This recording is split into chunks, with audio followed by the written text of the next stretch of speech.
Day 14, Maddtober, and today's theme is crossover.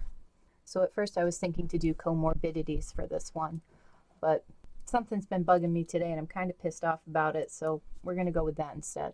So we're taking the angle of metaphor or analogy as a crossover. In this case, the common one for maladaptive daydreaming is alcoholism.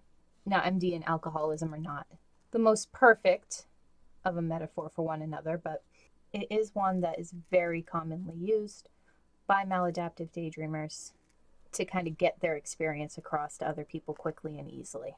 And the context in which it's used is usually, everything's fine in moderation. You can have a glass of wine a night and enjoy it and not be an alcoholic. Or you can wildly indulge and have a problem. So some daydreaming is fine and some is an issue, basically. Not universe brain stuff. But there is another way people have been using it that I think is a bit disingenuous.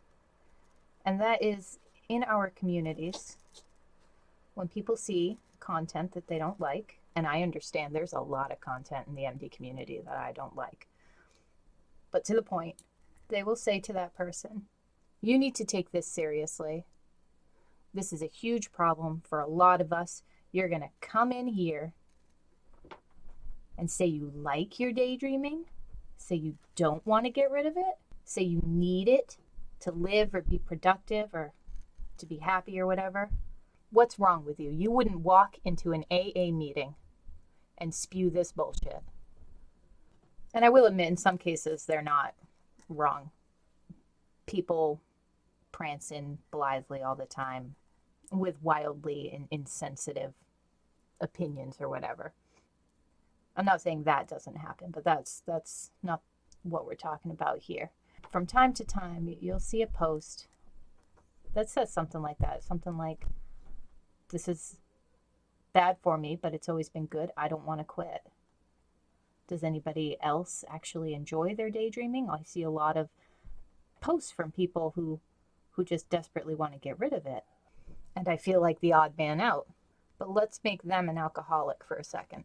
They grew up their whole lives not knowing that alcohol was dangerous. And in fact, everybody around them said it wasn't. Day drinking is completely normal. Everybody does it. You grow out of it eventually. But they don't, Now they're a little older and they're seeing that there's some issues. And they come across this term, alcoholism. And they find this group, AA, and they're a little nervous and they're a little concerned and they're really excited. Here's a bunch of people that are going to understand. Here's a bunch of people that are going to have some answers. So they walk in on their first day of AA and they listen to some of the stories. And it's not quite what they were expecting. So they finally build up their confidence and they're like, hey guys, does anybody else here like drinking? Am I like the only one who enjoys part of it?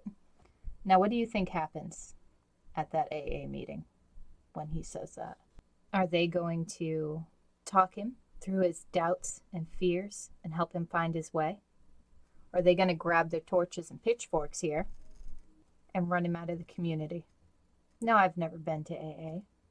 I don't actually know. But I think any place calling themselves supportive needs to leave room to take these people in and under their wing and help them. Unfortunately, this is the internet, and compassion doesn't always win. Keep fighting the good fight, guys. I'll see you tomorrow.